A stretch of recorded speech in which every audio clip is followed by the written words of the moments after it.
அனைவருக்கும் வணக்கம். நம்ம டெய்லியும் banking and SSC point of வியூல 5 questions கரண்ட் அஃபேர்ஸ்ல பார்க்குறோம்.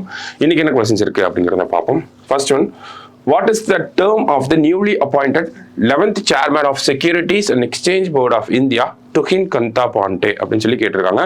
ஸோ செபியோட சேர்பர்சனா துகின் பாண்டே வந்திருக்காரு. செபி அப்படிங்கிற அமைப்பே பார்த்தோம்னா செபி ஆக்ட் 1992ல வந்திருக்கும். அதுக்கு கீழே உருவாக்கப்பட்ட ஒரு அமைப்பு.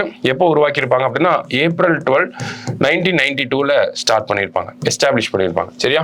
செபி அப்படிங்கிறது பார்த்தோம்னா ஒரு ஸ்டாச்சுரி பாடி, ஒரு குவாசி ஜுடிஷியல் பாடி, அதே மாதிரி ஒரு குவாசி லெஜிஸ்லேட்டிவ் பாடி அப்படின்னு சொல்றாங்க. ஓகேவா?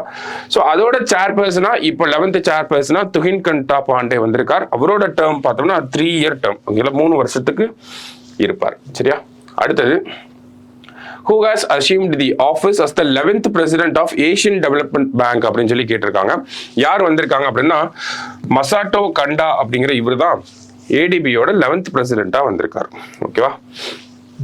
அடுத்தது, which country has introduced the blue visa for a 10-year residency permit focused on environmental sustainability அப்படின்னு சொல்லி கேட்டிருக்காங்க. ஓகேவா? ஸோ ப்ளூ விசா அப்படிங்கிறத அந்த இடத்துல நம்ம தெரிஞ்சுக்கணும்.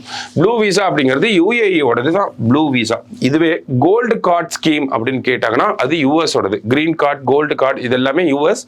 ப்ளூ விசா அப்படிங்கிறது நமக்கு யுஏஇயோடது. சரியா?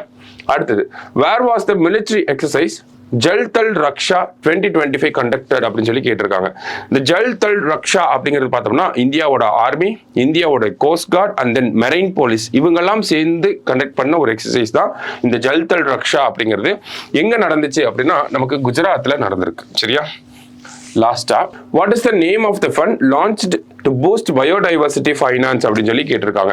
ஸோ பயோடைவர்சிட்டி ப்ரொடெக்ஷனுக்காக எக்ஸ்க்ளூசிவா ஒரு ஃபண்டை ரெடி பண்ணியிருக்காங்க. அந்த ஃபண்டு பேர் என்னன்னா காலி ஃபண்ட் அப்படின்னு சொல்றாங்க. காலி அப்படிங்கிறது it is a city in Colombia. சரிங்களா? கொலம்பியாவில் இருக்கக்கூடிய சிட்டி தான் காலி. ஸோ அங்கே வச்சு தான் அந்த ஃபண்டை எஸ்டாப்ளிஷ் பண்ணியிருப்பாங்க. சரியா? ஸோ காலி ஃபண்ட் அப்படிங்கிறதா கரெக்ட் ஆன்சர். இன்னைக்கு 5 questions பார்த்துருக்கோம். தேங்க்யூ.